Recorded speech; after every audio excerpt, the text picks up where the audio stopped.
This channel does not promote any violent, harmful, or illegal activities. All content provided by this channel is meant for an educational purpose only. CEO দপ্তরের সঙ্গে virtual বৈঠক জাতীয় নির্বাচন কমিশনের enumeration form জমার পর 4টি ধাপে তা পরীক্ষা করার নির্দেশ কমিশনের। অনলাইনে ভোটারের তথ্য দেবে নির্বাচন কমিশন, আর সেই তথ্য ধরেই ম্যাচিং করতে হবে ইআরওদের। মৃত ভোটারদের সমস্ত তথ্য খতিয়ে দেখবেন ইআরওরা।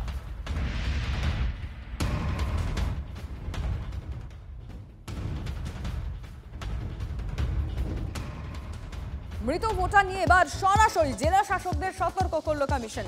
ভুতুড়ে ভোটার ঝাড়াই বাছাইয়ে বিশেষ নির্দেশ সিইওর। নির্বাচন কমিশন সতর্ক করল ইআরওদেরও ডেটাবেসে থাকা যারা মৃত ভোটার রয়েছে সেই তালিকা আবারও যাচাইয়ের নির্দেশ দেওয়া হয়েছে। মৃত ভোটারদের তালিকা নিয়ে 7 দফা নির্দেশ সিইওর। পঞ্চায়েত ও পুরসভার রেজিস্টারে মৃতদের নাম খতিয়ে দেখতে হবে। ব্যাংকের মাধ্যমেও মৃতদের তথ্য খতিয়ে দেখার নির্দেশ দেওয়া হয়েছে। রাজ্য সরকারের পেনশন প্রাপকদের তালিকাও খতিয়ে দেখার নির্দেশ। অন্যদিকে অসংগৃহীত ফর্মের নিরিখে এগিয়ে রয়েছে কলকাতা। উত্তর ও দক্ষিণ কলকাতায় 20% করে আনকালেক্টেবল ফর্ম রয়েছে। এসআইআর এর মধ্যেই বেশ কিছু এলাকার বাড়িতে ঝুলছে তালা। কলকাতা থেকে বিহার বা ঝাড়খণ্ডে চলে গিয়েছেন অনেকে। 93 নম্বর ওয়ার্ডের মল্লিকপাড়া বস্তিতে TV9 বাংলা পৌঁছয়। 95 এর মধ্যে 43টি ঘরই তালাবদ্ধ। এসআইআর প্রক্রিয়া শুরু হওয়ার পর থেকে কলকাতা শহরের একাধিক জায়গায় খালি হয়ে যাচ্ছে ঘর। তবে সবাই যে বাংলাদেশ ফিরে যাচ্ছে তা কিন্তু নয়। অনেকে বিহার ঝাড়খণ্ডের ভোটার, তারা এসআইআর প্রক্রিয়া কলকাতায় শুরু হওয়ায় সমস্যায় পড়তে পারেন। এই আশঙ্কায় তারা বিহার ঝাড়খণ্ডে ফিরে যাচ্ছেন। যেমন কলকাতা পুরসভার 93 নম্বর ওয়ার্ডের এই জ্যোতুর পার্কের এই বস্তিতে যেখানে আমরা দাঁড়িয়ে আছি, সেখানে দেখা যাচ্ছে একের পর এক বাড়ির তালা বন্ধ করে তারা ফিরে গিয়েছেন বিহার ঝাড়খণ্ডে। নির্বাচন কমিশনের রিপোর্ট বলছে যে কলকাতায় বহু মানুষ এখনও মুখ ঘুরিয়ে রেখেছেন, অথবা এসআইআর এর ফর্ম ফিল আপ করছেন না, অথবা ফর্ম ফেরত চলে যাচ্ছে। যা প্রকৃষ্ট উদাহরণ হচ্ছে এই 93 নম্বর ওয়ার্ডের বস্তিটি, যেখানে এসে জানা গেল বহু মানুষ তারা বিহার ঝাড়খণ্ডে ফিরে গিয়েছেন। এখানে একাধিক ঘর রয়েছে যে ঘরগুলো তালাবন্ধ। অনেকে ফিরে গিয়েছে বিহার ঝাড়খণ্ড, তারা চলে গিয়েছে শুধুমাত্র এসআইআর প্রক্রিয়ার জন্য না, অন্যান্য কারণেও তারা ফিরে যেতে বাধ্য হয়েছে। এবং স্বাভাবিকভাবেই এই ধরনের ছবি কিন্তু কলকাতার 144টি ওয়ার্ডের বিভিন্ন জায়গায়, যে কারণে কলকাতায় এনুমারেশন ফর্ম ফিল আপ থেকে অনেকটাই দূরে রয়েছে লক্ষ্যমাত্রা। টার্গেট পূরণ হচ্ছে না, যে নথি কিন্তু নির্বাচন কমিশনের তথ্যেই উঠে আসছে।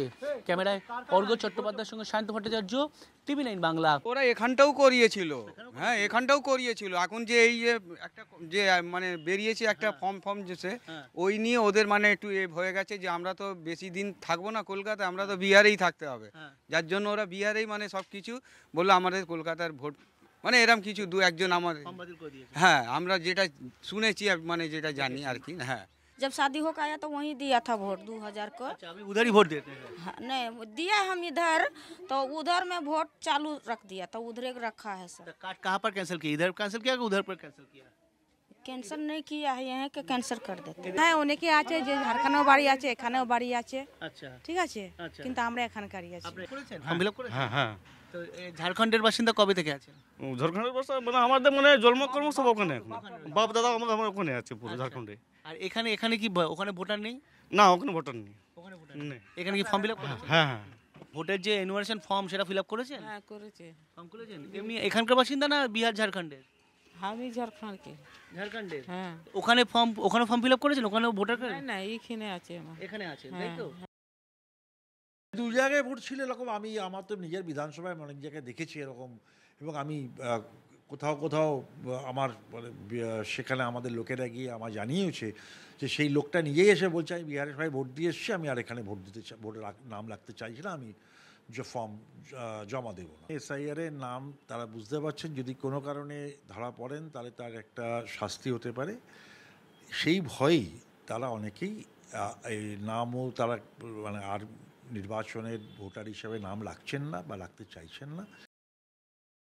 কলকাতার কে থাকবে? কলকাতায় কি আছে?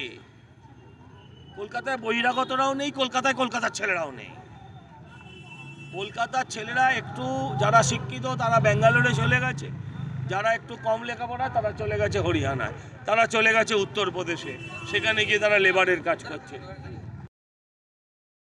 কিছু জায়গায় আমি যেটা দেখলাম যে ফর্ম আছে, কিছু জায়গায় আছে যে ডেথ আছে, কিছু জায়গায় আছে লেফট আছে, আমাদের অনেক শিফট আছে। কারণ আমাদের এখানে না অনেক কলকাতা 11 মাসের একটা টেন্ডেন্সি হয়, তারা অনেক সময় উঠে চলে যান, আরেকটা কলকাতাতেই আরেকটা জায়গায় রয়েছেন, সেই জায়গাগুলোয় তাদের আগে তারা আসতেন ভোট দিতে, এখন ওইখানেই তাদের ভোট তুলতে হবে। অনলাইনে পড়ছে, সেটা আমাদের গায়ে ডিটেলসটা নেই। আবার এসে গেল TV9 বাংলা ঘরের বায়োস্কোপ অ্যাওয়ার্ড। সেরা বাছাইয়ে শামিল আপনিও। OTT-তে রিলিজ বাংলা সিনেমায় আপনার পছন্দের সেরা নায়ক কে? গৌরব চট্টোপাধ্যায় কীর্তন, আবির চট্টোপাধ্যায় শ্রী স্বপন কুমারের বাদামি হায়নার কবলে, ঋত্বিক চক্রবর্তী ভূতপরি, অনিন্দ্য সেনগুপ্ত অতি উত্তম। tv9bangla.com/ঘরের বায়োস্কোপ সাইটে গিয়ে ভোট দিন আপনার পছন্দের সেরা নায়ককে। TV9 বাংলা ঘরের বায়োস্কোপ অ্যাওয়ার্ডস আসছে TV9 বাংলায়।